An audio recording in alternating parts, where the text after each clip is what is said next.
All right. Good morning, good afternoon, good evening, wherever you are in the world. Thank you so much for joining this Digital Ship webinar. I'm Nick Chubb. My day job is that I am the strategy director at maritime technology research firm Thetius, but I'm delighted to be here today to be chairing this webinar, which is the first of our new series of webinars where we bring technologists and ship operators together to just have a very frank and honest conversation about where technology is going, what it's being used for, good, bad, and ugly, and what the future may hold. I'm delighted that we've got three expert speakers joining me for this discussion this afternoon. I'll let them introduce themselves in a second, but what I want to say straight from the top is this is intended to be an interactive discussion. So you should see, wherever you're watching this, you should see a chat function, the ability to ask questions, make comments. Feel free to test it out now live as we're going. We have dedicated time available at the end of this discussion to answer your questions. And I've run many webinars, and what always happens is we have very few people ask questions when we first make the prompt, and then we have far too many people ask questions in the last sort of 2 or 3 minutes. So if you want to ask a question, we've got genuine expertise here in the room. Just make sure you put it straight into the live chat, and we will come to it when the time is right. Without any further ado, what I'd like to do is introduce our panel of experts. This webinar is being sponsored by our partners at OrbitMI, so it feels appropriate that I should ask my friend Alexandra to go first. Alexandra, why don't you kick us off? Just give us a bit of an intro to who you are and who your organization is, please. Yes, thank you. Thank you very much, Nick, and thank you for the opportunity. So, Alex Lapointe, I'm Chief Product Officer at OrbitMI. So, looking at the current state of the product, but also and mostly looking at what's next or where are we going. My quick background, so engineering background, went from one ocean, then started my own company around AI, trying to answer the question, how can AI help maritime? Above only a marketing word. So thank you very much for the opportunity and looking forward to this discussion. Fantastic. And I'm hoping we will be able to at least go somewhere in answering that question through the course of this afternoon. Nils, why don't you go next? Yeah, so I'm Nils Israelsson, working at Stena Bulk, and I'm heading up the operations department here in Gothenburg. I'm also responsible for the digital initiatives that we do in Stena Bulk. Short background, I'm coming from the onboard side, so Master Mariner, sailed for about 10 years and been with Stena Bulk for 6 years now. So thank you for having me here. Fantastic. Thank you, Nils. Fantastic to have you here. Last but by no means least, Felix. Yes, thank you, Nick. I'm Felix Jan van den Bos. I'm an independent consultant and project manager. And I have a background in production logistics, supply chain, and information systems. And looking back, I'm seeing that my career is a bit dominated by supporting companies in transforming their business operations. And this could be either in building or restructuring a manufacturing plant, administrative processes, but mainly by adding information technology systems to support the execution of the business processes. And I've worked in various sectors, and for the past 3 years in the maritime sector, as an independent consultant to support the digital transformations. Fantastic. It's great to have you here, and a big part of what I want to talk about today is actually seeing projects, digital transformation projects through end to end, which I know is a passion point for you. So we will definitely come to that in time. But what I'd like to do is start with Nils, if I may. Could you just explain to us a little bit about how Stena Bulk approaches AI and perhaps through that, how you approach the partnership with OrbitMI and sort of the origin story of all of that? Yeah, sure. No, it started back in 2016, where we needed a place or a tool where we could follow the ships, right? And all surrounding the ships, like financials and consumption and performance, all of that, right? And back then, there wasn't really that many options available. Now it's a bit different story. You have different tools out there, maybe not exactly doing everything that Orbit offers, but at least there are a few more things. And over the last couple of years, we have been having a very close relationship with Orbit. And now since I would say 1 year or so, there has been so much development lately, right? In tech and data and all of that. So now we're seeing a big improvement and lots of fun stuff going on. And yeah, excited. When you say you're seeing a big improvement, I'd just love to know what are some of the kind of tangible areas, perhaps beyond where you started from, just tracking the vessel. What are some of the tangible areas that you've seen develop over the last couple of years? No, I think generally it's sort of that this interest we have now in data. I think it's thanks to AI, right? There's been a lot of development in what you can get. So that has really helped us, coming up with ideas on what can we do, and then. Now we have a few ideas with Orbit. Hey, we would like to have this and that. Optimizing. We have one project going on with bunker optimization. I should probably say that we work in the spot market with our tankers worldwide. So yeah, lots of optimization can be done from our end. Lots of areas where we can see improvements. And Alex, I'd love to bring you in against that, because I can see Nils internally asking the question of what can we do, and I think through an AI lens, the answer to that question possibly expands quite a lot. So from your point of view, what are you starting to see ship owners and operators are asking for, and then how are you reacting to it from a product standpoint? Yes, thank you. And I mean, we're if we think about the digitalization that we've seen in many industries, I think maritime is in really well positioned, because the good thing about AI doesn't require any structured data. Unstructured data is good enough. So we don't have to go through this long project that requires that data warehousing or big data model and whatnot. So there's an opportunity there, and there's tons of projects going on. One of them Nils just mentioned around bunkering optimization, but the angle that we're looking at right now at Orbit is we have really a user approach. So what's in it for the user at the end of the day? What do they need? What problems are they trying to solve? And we've done an exercise just looking at Nils mentioned on the spot market bunker optimization. It's a good answer for Stena bulk, but probably not for if you're a container liner, and probably not if you're dry bulk, or probably not if you're an owner versus an operator or a ship manager, technical manager. There's about 900 different definitions of what performance is. OrbitMI is doing a big part comply, but what we're looking towards, can we optimize and improve commercial of our customers? So how can we leverage those, or how can we answer those 900 different definitions?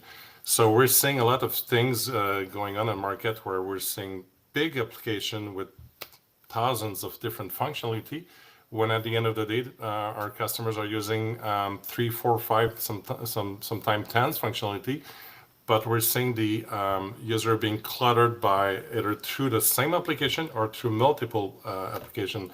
So our angle with AI is building something we call a fabric, which basically creates a dashboard or an application that is specific to a use case, so that each and every one will have a different angle to answer the same question. And AI is pretty good at that, making relationship in between different data sets, answering question, and creating an application, which is something we call generative UI. So that's the angle that we're taking for AI, Nick.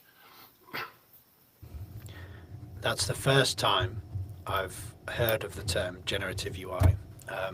Could you actually just unpack that a little bit for the audience, because that's a new one on me. Yeah, well, generative UI is obviously it comes from generative AI, as you could guess, and the idea there is that not only AI provides an answer, written answer to the user, it could use a library of UI component and use those UI component to build an application for to answer the question.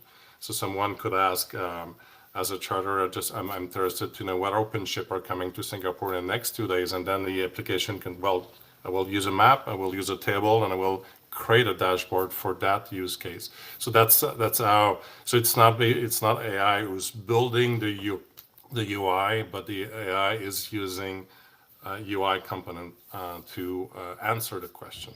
So that's what generative UI is, Nick. As someone who has spent many months grappling with Power BI dashboards, that sounds really exciting. Indeed. Felix, if we're looking at a world where near enough, if I take Alex's point, you could do anything. How do you actually make the decision about what to do and what to prioritize when if you put yourself in the position of a kind of internal team that might be engaging with this stuff? Well, the first thing you have to do is just looking at what is my business and what does my business need. And especially with those hypes as AI, prevent that you act on the fear of missing out. It's good to first think what it can do for you, and then act according to a plan to make it happen. And especially with new things, start small and experiment. I think on starting small and experimenting and having a really clear understanding of what business you're in, I think that tees up nicely just a question around how the relationship between Stena Bulk and Orbit has evolved. Because Nils, Stena Bulk started as Orbit started as an internal project, right? So at what point was it decided to spin this out into a software company, and why did you choose to separate them? Now it really became quite big, right? We saw that it was a great thing, and then actually, to be fully transparent, we realized that our core business isn't really developing softwares, right? That's not our strength. We're good at operating ships in a safe way, etc. But it really came down to that. But I just wanted to say that I think it's what Alexander talked about generative UI there, and I think it's really that customer-centric focus, right? That it's the end user that really drives the development. I think that's so important. So all these new systems like Orbit they need to be very flexible, right? They need to be able to adapt to other systems with APIs, etc. And they need to have a very close relationship with their end users. It's so important. I think what Felix said, mapping out what is relevant for you. I think most companies have done that in the shipping industry now, right? What problems do we have? How to address them? And then you have your systems, right? Where do we solve what? etc. So I think that customer-centric is really something we've seen lately to all our systems, right? That everyone is going that way. And in rolling those sorts of systems out, Nils, what are some of the unexpected problems that perhaps you've seen in your time within Stena Bulk? What are some of the challenges that you've had to overcome? I'm gonna say the boring one first, right? The data quality, as everyone knows, that's always an issue if you want to do whatever you want to do in digital, right? Not only AI, but that's for sure the biggest one. And I mean, we see it even from scratch, right? Okay, we work with the ships, right? And even if it's 2025, we still struggle a bit with the data from the ships still, right? I mean, it's quite recently we launched digital logbooks, and I mean that's essential for really the whole flow of data, right? We still have captains on, we have different pools, etc. So we see different ships from different owners and charters as well.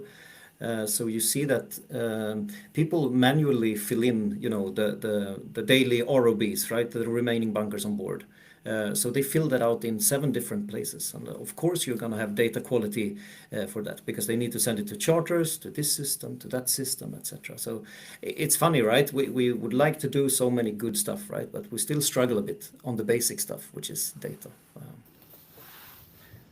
And Felix, in your opinion, and I fully agree with data quality, and actually I will come back to that in just a moment, but in your opinion, what are some of the other things that when people embark on a project like rolling out new software like this, that the repeated mistakes that teams make time and time again?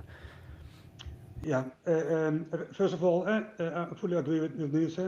If your data is not on par what you need, first start there, because if you don't, if the data is garbage in, garbage out. So that's a clear point. What I also see is a key reason why projects fail is lack of leadership and involvement of leadership. Another one is the lack of a plan. You just start something without knowing where you want to end and what do you need to go there. And the last one, and I think Niels also referred already to that one, is user adoption. You have to focus on the end user. If the end user is not using your system, you failed. I cannot tell you how often I get phone calls, from senior leaders saying, we want to engage with AI, we want to do AI, and kind of the immediate next question is, well, to do what? And the answer is usually, we're not quite sure. We just want to do something. And I think that point around making sure the leadership has a really clear plan, I think is so important. Go on, Alex. No, I just wanted to jump on that because we tend to forget that AI is a mean, it's not an end, right? So it's like when upper management say we want to do AI, it would be the same. We want to do software. I mean, what does that mean? What's if we need to go back? What exactly do you want to? What is the problem you're trying to solve? And then going back to data quality, if you may. It is indeed a big challenge, and I would say in every industry, maritime even more because there's lots of manual entry. But we need, again, data quality starts from the user, and we're currently asking the user to have like double, triple time enter the same data on different systems. So, and I'm not sure that we get all the time that, well, to answer that problem or to answer that question, to solve that problems, what data exactly do we need? So we need to always go back to the user who's entering the data, and the other user at the other end will make decision out of this data. And that's really important, that it's part of the going back to the user. Then AI or machine learning can help clean the data, can help do some relate different type of data together to see if there's suspicious data and whatnot. But we always need to go back, okay, what do we need? How can we help? And at the source of the data entry. So we could have tools that, and that's something we're working on with our customers, is to connect the report to digital logbook, for example. Give the user, as they enter the data, real feedback, not only feedback that says, well, speed needs to be positive and things like that, but real feedback so that we improve the data from the user who enter the data, and we think about what are we doing with it then, right? Part of it is answered by regulation, which is straightforward. But when you look at optimization, sometimes ish is good enough to take some commercial decision. So it's always going back to the user, really, really important. I think on that, Alex, and I'll stick with you if I can. I've got on the one hand, you painting a picture about what's possible today, and that's quite exciting. And then I've got on the other hand, Niels saying that you still have team members who are filling out 7 versions of a Noon report. So let's wind the clock forward 3 to 5 years. What's the kind of end state for this? What could we be looking at in a few years' time if you really embrace this stuff? Well, first of all, we'll have less manual data entry. I mean, if we can automate, let's do it. More interconnectivity on board the ship, and that's something I think is missing. We're thinking a lot about the shore user, but maybe less about the master on board who has to fill up many times the same thing on different application. So thinking again, go back to the user. So solving that will allow us then to do really fancy things once we get there, and the way software is built will change, and we'll see it on our phone. We'll see it the way we're using software, which right now is basically the software provider, the software vendor, who decide what the user wants to see instead of the opposite. And it needs to change. It needs to be the user that, well, that's what I need from you. This is the data I have available. That's what I want to see. That's a problem I have right now. Tomorrow, maybe it will be a different problem, but that's the change of mindset. So we'll see more and more fabrics, Nick, in the future, where the user will build the software, and someone could say, and I've heard that, well, you guys will have an easy job to do then. It's like you asking your user to build a software for you. But obviously we have to provide all this infrastructure, data quality check, provide tools to AI, and just little parenthesis, when I'm saying AI, ML, all of that, just to simplify, it's all in the same bucket. But yeah, that will change, and that's what I see in the future. It's really an interaction between the user and a fabric, and the user will build its own software based on what he or she needs. Niels, can I get your response to that? That's super interesting. This idea that, as a user, I could near enough build what I need to do my day-to-day work. When you hear that, what do you immediately go to as the things you would want to build within Stena Bulk as part of your operation setup? No, I think I see some really good things there, right? If we could have that data and you could build whatever you want to have, right? I see the next step after that, right? Okay, now I can access whatever I want, but then I see issues with the transparency in the shipping industry as a next step, right? Because there's still a little bit of secrecy. You tend to keep your own data. You don't want to share it with the customers because you might get claims or whatever. So I think that would be the next step. But yeah, if we are able to make use of all the data that we actually have, because we have tons of data, right? All the machinery on board, it's not only the digital logbooks, right? All the machinery, the engines, we have sensors. I think there's so much potential there that it's very difficult to see now. Okay, we have a few really good cases where we can use sensor data and really save consumption, etc. But I think there's also quite a lot of unlocked potential that we don't really know of yet, that we can make use of. Yeah. I think that's the exciting thing about this for me, is there are some unknown unknowns about what could come down the track over the next few years. But I want to come back to that point around data and sharing data between organizations and transparency. And Felix, I know you have some background in the chartering world. I'd just love to hear your take on that. Yeah, well, looking to the maritime sector, what I see is that everyone is sitting on his own data, and maybe how do you say it? They are reluctant to share data because it could end up in a claim. And if you work together in this kind of way, you will never improve yourself, not as a company and not as an industry. And so you need to find a way together in the industry to share the data. Easily the sharing, the work on the vessel, not 7 times in different noon reports, but just sending one noon report, for example.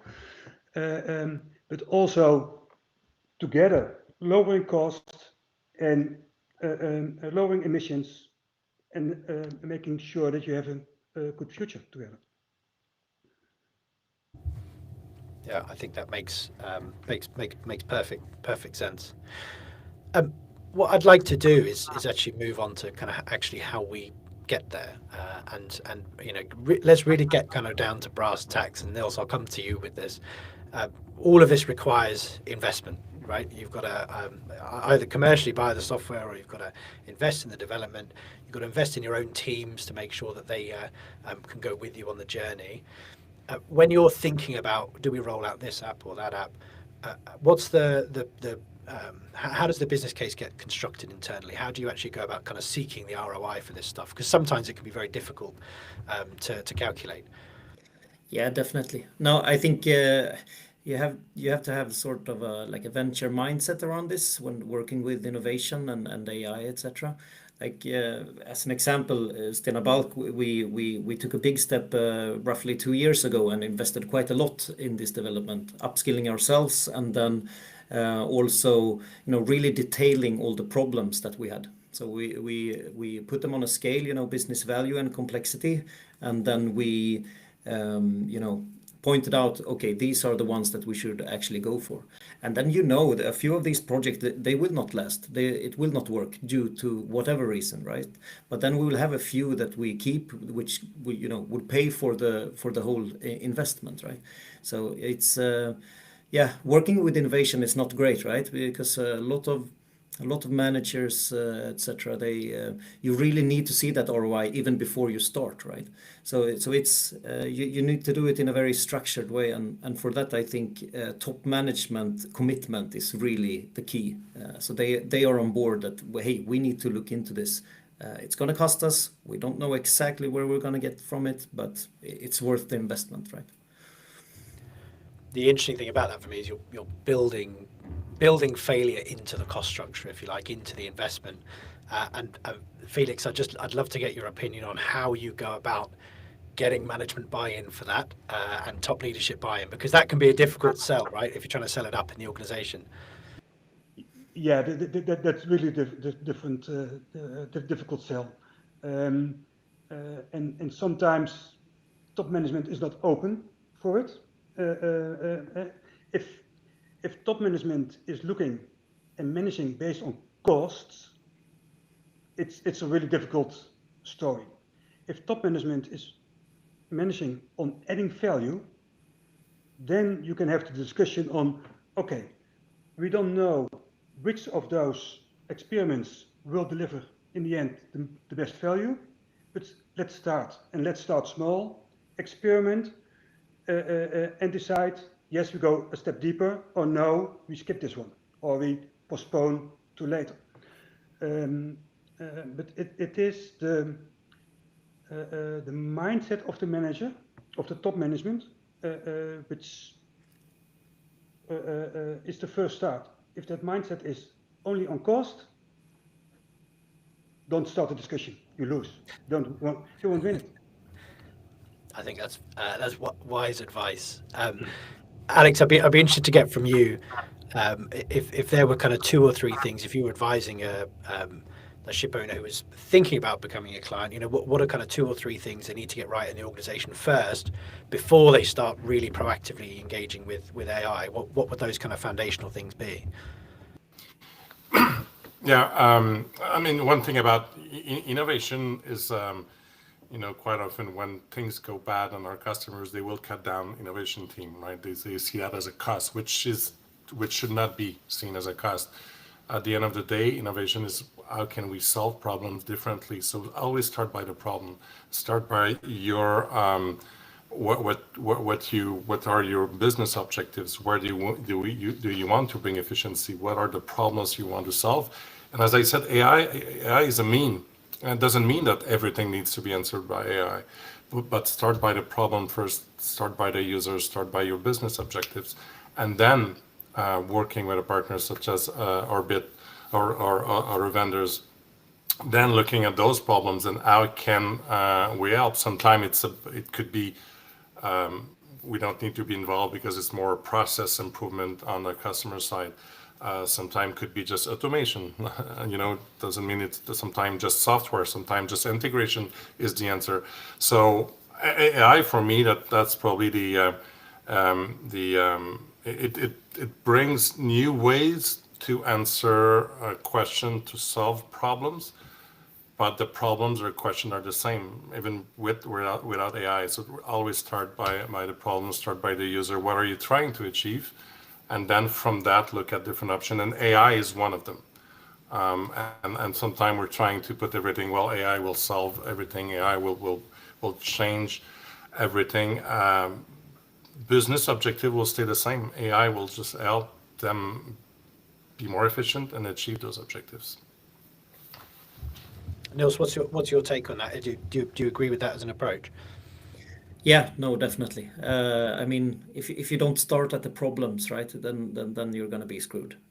So no, they're definitely the right approach and something I can only speak for us, right? But I think if you're out there and want to leverage, innovation, etc., start with really structuring down your problems and how you will want to address them, right? Just Yeah, sticking with you, Nils. Oh, go on, Felix. and combine those problems with where do you want to go to. So that business vision and strategy, you have to bring them together in your solution, and that's key, I think. I think also recognizing, as Alex said, that AI is one tool in a toolbox. It doesn't necessarily have to be applied to every problem, right? It's about actually tool selection is just as important as what the capability of one may be. Building on that, I have a question around deciding what to build in house and whether to build in house at all, and then deciding what to bring in an external team for. Because we've just talked about building up capability in the organization, maybe building an innovation team, funding it. Where do you draw the line that says this is something we want a third-party vendor to come in for, and this is something actually we really want to make sure that we build that capability? Felix or Nils, Nils, it looks like you're. Yeah, I think from our point of view, we kind of know from scratch. It depends on the organization you have, right? As I mentioned earlier, we're not really a software building company, so we kind of quickly realized that we're buying off-the-shelf products unless it's something that doesn't even exist, and we think we can do it ourselves. But no. Almost all the problems you want to solve, right? There's somebody who has solved that already in a fairly good way. And if they solved parts of it, or maybe it's a startup you need to go after, right? If you're working with a startup, you kind of can direct them in a way towards what you need, right? They are usually more open for that. But yeah, now we're buying off the shelf. And Alex, what's your take on that? Are there any areas where you would recommend someone try to build in-house rather than buy in? I mean, as a vendor, I would say that we can do everything. Come to us. But no, seriously, I don't have a specific answer to that. It really because I was about to say, Nick, I've done something really strategic, something that, well, this is our data, we don't want to share, there's no risk. But even then, there's ways for us to make sure that those data keeps stay confidential. So it's more to understand, as Niels was saying, building software, being AI specialist, that's not their business. We're here to help. You start again with the problems. What the objective, as Felix John was saying, and then is digitalization an option? Then you go and work with a digitalization expert. Sometimes it could be something else. But yeah, I mean, there's no direct answer to that question, Nick, and it really depends. But we're here to help always. Felix, what's your take on that? Yeah, I agree with Niels. Stick to your own business in principle. Don't try to be a software company if you are in shipping. However, I think it's really important to have an internal team who can make the translation between the business and that IT company, because that is very important that you understand each other. Because if you don't understand each other, it's one of those broken dreams that the delivery is not meeting the expectations. So I would say stick to your own business. Make sure you select a good vendor to work with and engage with the rich functionality from in-house people. I think just to continue that, I think now when we have a problem, right? It might be an in-office problem, as we call them, some communication or some systems not talking to each other, right?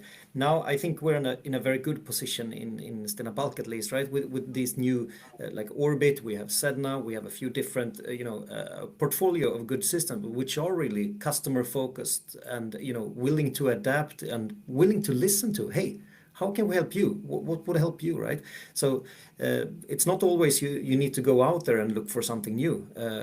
You might already have tools which are able to solve some problems for you. So yeah, that's yeah. I really like the way the new systems work, right? That they want to hear about your problem. It's not like, okay, this is our system, this is what we do. Do you wanna pay for our service? It's not like that anymore. Now it's okay. We want to partner up with you. We want to do this. We want to do that, which is beneficial for both parties, right? So I think that's really good. And on that, I mean, for a software vendor, it was a challenge because we used to try to do let's do a SaaS, so one size fit all for everyone, which in maritime never worked, never will. So are we going into and start to do custom or bespoke software, which is going to be really costly for us, costly for the customers? So that's AI then is helping us being closer to our customers to understand what exactly they want, what are the problems, and providing them the tools to answer and answer those questions. So that for us is that's a way that AI is helping us provide more as it's like a custom software development with the price of a SaaS software, which is could be very challenging for software vendors like ours, but AI is helping us a lot into that. What's really interesting about that for me is we feels like we've gone from, if we wind the clock back 5-10 years, near enough all software was custom developed. We've then gone through like a 5-year period of all the vendors asking for configuration, not customization, because otherwise the SaaS model doesn't work. And now potentially with AI, and what you're saying, Alex, is that we actually potentially move to a model where there can be some level of customization at scale across lots of different customers. And that's quite an exciting prospect. Yeah, and I think for maritime it is required, in other industry too. But there's, as I said, there's an opportunity now for maritime to catch up the tech or digital revolution. That probably we're in maritime we're late, but I think there's an opportunity to catch up now with AI. I just want to pick up on a point Felix raised about translating, and I think that's a really important capability to build into an organization. I used to work in a startup where we had a great customer meeting on a Friday, and they said, yeah, we'd like to get started straight away. And so we near enough spent the entire weekend gearing up to get ready with a project, ready to go on the Monday. When we contacted them on Monday, they said, oh no, by straight away we meant next quarter. And so I think sometimes there's a lost in translation between startups and then the industry. And Niels, I'd just be interested to hear from you how you've approached that with Stena, but when you go out to a startup, how do you make sure that there isn't a kind of clash of cultures, I guess, between the technologists and the operators? I mean, we haven't done that a whole lot actually, but for a few tools, we didn't see any good, solution for one problem that we have. So we went out and that was quite fun because we haven't done that really before. And we talked to 10, only 30 minutes talk. What do you have? What are the requirements? And what are your, security and all that stuff, right? You need to go through everything, but yeah, it's really fun working with startup. You see the engagement that you lack if you work with very big companies, right? That has been the main company for whatever it is, right? You don't get through anywhere. So these startups, you really want to have that engagement, and it's almost like that engagement you need to have yourself when you work with innovation, right? You feel that traction with the startups. So I think it's something that companies should do more, work with startups. And I mean, you could support them and they build you something. And I think it's a good collaboration, which is a little bit not used in the maritime industry. we are rapidly approaching the kind of designated time we set out for Q&A, and I can see that there are questions starting to come in from the audience. So thank you very much for that, everyone who's started to submit those.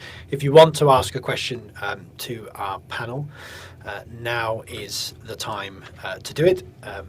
As I say, as we progress towards the end, we probably won't get time. There's already some really interesting questions in there, so do submit something if you'd like to. Before we do though, I just, as a way of kind of rounding out this part of the discussion, I just like to go around the room very briefly and just ask if there was sort of one piece of advice that you would give to Nils, in your case, a kind of fellowship operator, or Alex, in your case, a client who was wanting to engage with AI but not really knowing where to start in their organization. What should they go away and do over the next few weeks? Nils, do you want to go first? You meant they want to engage with AI and get going with AI projects in the organization. But they don't know where to start. Yeah. No, I would start with the problems. I would go and ask the organization where, I mean, what would improve your daily work better, right? What can you do? And then if AI is the case, maybe it's not, right? But maybe there are some. If you really have AI as on the agenda, as I understand in your question, then you need to obviously look for something that could be solved by AI. But yeah, problems. I like that. Problems first. Felix? Yeah, problems first, and then start small and experiment. Just try to solve the problem, and if you see that you are in a dead end, go back and try another road. Yeah, that would be my first advice. Makes perfect sense. And Alex? Yeah, I mean, I will repeat again, start with the problems, the pain points, but linked with your business objectives. Not all problems needs to be resolved. Otherwise, I mean, sometime we need to accept some problems will remain linked to your objectives. Then you come and talk to a company like OrbitMI, and ask us the question, how can you help? And then AI could be part of the answer. So that for me is always, it's not a AI is a mean, is not an end. That would be my advice. I always think about that. AI is not, and anyways, even if we take the AI angle, I mean, next week will be different AI, and it moves so quick, but the problems and your objectives remain. So start by your pain points, your objectives. Awesome. I really like that. Really like that answer. All right, there's loads of questions in the chat, so I'm going to start picking on those one by one, and I'm hoping Alana, who's backstage, will be able to put them on the screen so everyone can see them as well. We'll start right at the top, the first one that came in. As AI becomes more embedded in daily fleet operations, what capabilities do you believe will most significantly differentiate industry leaders from industry followers over the next 3 to 5 years? I can start. I think it's going to be making use of the vessel data in full, right? Not only the high frequency data, but also leveraging from all data coming on board. I think there's so much unlocked potential there, and that would mean real savings in consumption, etc., which is a big driver in the maritime industry, right? Emissions as well that you get when you reduce consumption. You touched upon it earlier, but we only sort of glossed over it. But you're right, that just the sheer volume of data that a ship produces creates so many opportunities that it's almost impossible to know where to start. But Alex, what's your view on that? What will differentiate the leaders from the followers in 3 to 5 years? You need to, part of innovation is to try. AI has lots of capabilities, lots of problems still. But I think you need to start and play with it, look at what the capacity AI can bring. And I think that those will differentiate the leaders. And so we're at the stage where I don't think we can wait for and say, well, we're going to step back and look where the market is going. I think companies needs to lead, because problems are different. AI will have different solution for everyone out there. Maritime is really not an industry where everyone is working the same way. So don't wait. Jump into that. Work with your vendor to see how can AI help. That's what I would recommend. Don't sit. Jump into the wagon and look at what AI can help. You could do project on the side without having to change the way you're working right now. Because there's going to be good things and bad things. There's going to be sometimes you say, well, we don't trust what AI is giving us as an answer, but you need to do it and try. Yeah, I think the risk of not doing anything absolutely outweighs the risk of doing something and it going in a controlled way and it going wrong.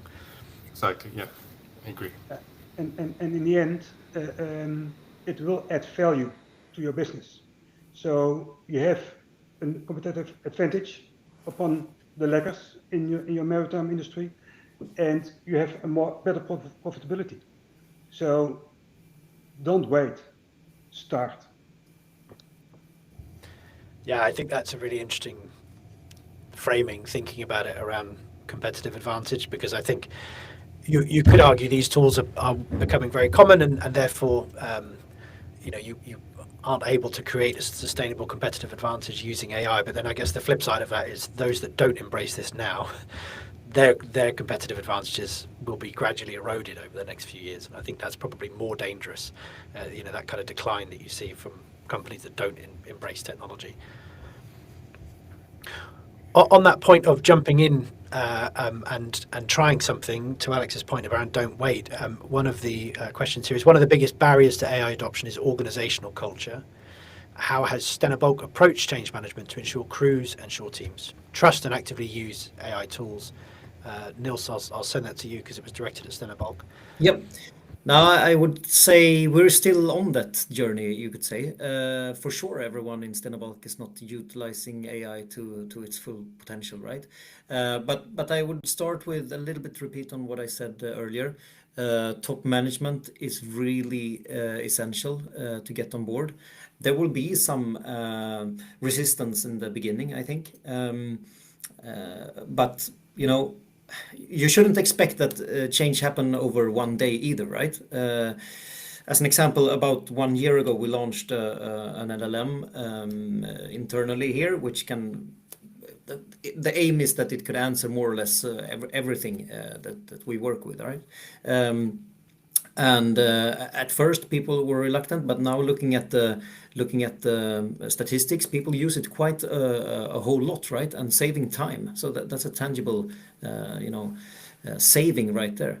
But identify champions. That's a really good word for the change to happen.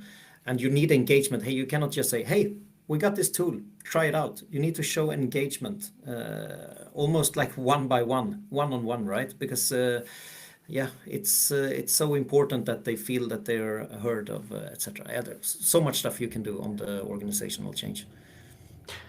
I think it's really important to acknowledge the kind of fear factor. Actually, if you look at the kind of wider mainstream media, near enough every day there's headlines about AI taking over the world, taking all of our jobs, and I think that does permeate into an organisation. I think that's I think if you don't tackle that head on, you are setting yourself up, for people to ignore the person in the corner that's banging on about AI all the time.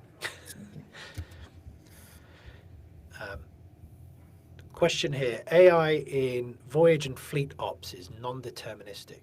What matters more for you, very high accuracy or clear business impact? Will you wait for near-perfect tools or use good enough ones now, as with Starlink? That's a good reference of Starlink is, high impact, but probably not very reliable just yet.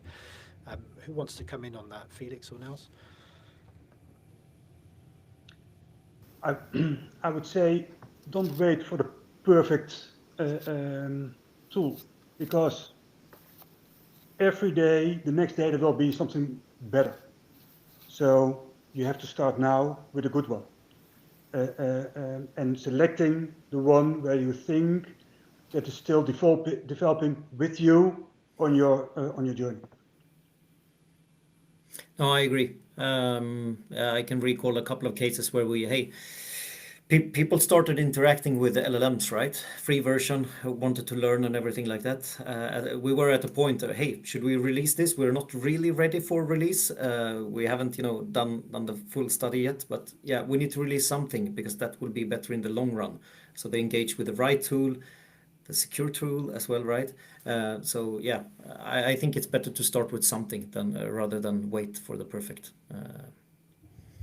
And as I said, sometime when you optimize, it's a commercial optimization. I mean, ish is good enough. You don't need to be perfect. You just need, let's say, I have scenario A, B, C. Which one is the best for me? Is it required to be really precise? And probably not. So that's what I would say. Depends of the use case. Depends of the problem again. Yeah, and I think coming back to your earlier point as well, Nils, it's yes, to Alex's point, it's about understanding what good enough is, but also building some scope for failure and some scope for iteration into your process, into your budget. And if you're going to work with anyone who's developing software at a reasonably kind of cutting edge, there will be iteration and there will be some failures along the way. All right, question here. Beyond operational efficiency, how do you quantify the tangible business value of AI? And how do you separate the impact of AI from other operational improvements? Oh, that's a tough one. Yeah, that's a tough one. Now, I would say operational efficiency. I mean, we try to come up with the KPIs and really how do we measure success when it comes to on the few stuff which are very much AI, right? But it's very much time savings, right? That's usually the part, and then it's a very case by case basis as well. What is it that you're trying to do? So yeah, difficult question. And I mean, if going back, AI as a mean, and if we take the same question and replace AI by software, nowadays doesn't make sense because software is more. It's not an end. So again, going back, AI is one of the solutions to solve a problem. So that's how you don't evaluate the impact of AI. You evaluate what's the impact of solving problems. Yeah. And as last one, it's not always efficiency. Quality is also an aspect where you find the improvement, which can add value, but not necessarily being more efficient. Yeah, I throw in a different one. Satisfaction, like work satisfaction. I mean, we have at least erased a couple of boring tasks or minimized boring tasks, like looking for information inside contracts or whatever. Now it's an easy task instead of going through anything. So that's also something. That reminds me to one of the KPIs I had for a project once, where one of the KPIs was happy users, and that is core for your success. Happy users. I like that one. Yeah. It's amazing how often that doesn't make it into the KPIs though, right? Yeah, that's a good one. There's a couple of comments come through. One just asking whether it'd be possible to get a demo of a generative UI solution, and another saying, disappointed not to see a demo of a generative UI solution. Alex, if someone wants to get a demo of what you're building, what's the best place to go about that? Yeah, I mean, just contact me. I don't know if we're sharing our email contact, but just give me a shout. The aim of this webinar wasn't to do a demo, but anytime, more than happy to show you what we are working on. It's worth it. It's really cool. So reach out. Awesome. I think we've got time for maybe a couple more. So one, this is almost more of a comment than a question, but I'm interested in your opinions on it. AI is a journey. It's not a switch you flip. First you learn to walk, basic data foundations and simple automation. Then you learn to drive a car. building reliable, well understood AI workflows. And only after that can you jump into a Star Trek style starship and head for the moon, advanced transformative AI systems. I'd just be interested in a comment on that, and particularly perhaps, Alex, you've got exposure to a whole range of different customers at different levels of maturity. Do you resonate with that as a journey that all of your customers need to go on? Of course, you need to learn to walk before to run. But the only thing I would say, though, it's this revolution is going very, very fast, very, very fast. So you need to project that Stena has done, and I've seen other companies doing the same. So using LLM technology just to integrate the database that they have, the documents, start using it, start playing with it. You guys should have a part of your Office 365 or Google Gemini or Copilot enabled so that people start to play with it. It will change very, very quickly. So yes, there's a step approach, but don't be dragged behind this revolution because it's moving very quickly. So work with a partner that you trust that will help you throughout this AI journey. I think it's a good comment, and I agree with it. But it's also a bit. I mean, if you need to learn how to drive a car, right? Yeah, I totally agree with it. But a picture comes to my mind where we had a mountain sort of a thing, right? We were doing a hike towards a mountain, to a really high mountain. So the view from up there, if we reach all the way, it's amazing, right? But you don't know that yet when you're down here. So you really need to show how it might look from up above there, right? The really cool stuff which you don't really have at the moment. You need to do that step, you need to learn how to drive the car, etc. But you also need to showcase the really stuff which is out there, even if you don't have the foundation for it yet. So it's like you work on both ways for the basic stuff, which is maybe vessel data or whatever it might be in our case, and you also work on the really fancy AI to showcase what you're able to do, and then you get funding, etc. So it's it's a two-parter. Yeah, that's a really nice way to look at it, that perhaps recognizes the reality, but also allows you to see what's possible. I think we've got time for one more audience question, and there's someone who's put in some major key questions for top management, two of which I think we've already answered in the discussion, but two of which I think are really interesting. So they've asked how to create new revenue streams, how to operate more cost efficiently. The two I most want to focus on in the couple of minutes we've got left: how to attract young talent. I think that's a really tough one. And then how to avoid cyber attacks. Can we take the talent question first? And Niels, Felix, in your organizations respectively, how do you actually go about making sure you're getting the right skills, the right talent in the organization to make this stuff possible? Yeah, I mean, it's a difficult one, right? And a very important one as well. Yeah, we have a talent program, etc. that we run in Stena, and I think you really need to showcase what it is to work at Stena Bulk, right? What do we do here? How do we treat our employees? How do we upskill them? How do we? I think, in general, we kind of put ourselves out there that we are a bit in the forefront. We invest in our employers, etc. So it kind of sells itself. I think when we apply for new employers, or employees, we get a lot of applications. So I think, in a way, you need to showcase, and that's about it. And Felix? What I do, I'm working mostly in projects for companies, and what I try to do is also in a project attract the best people, but also young people. And I think what is important is to give them trust that they may make mistakes in the project, and they may give them trust in doing things they didn't do before to learn and to grow. And doing that, you see people really take off, and that's really good to see.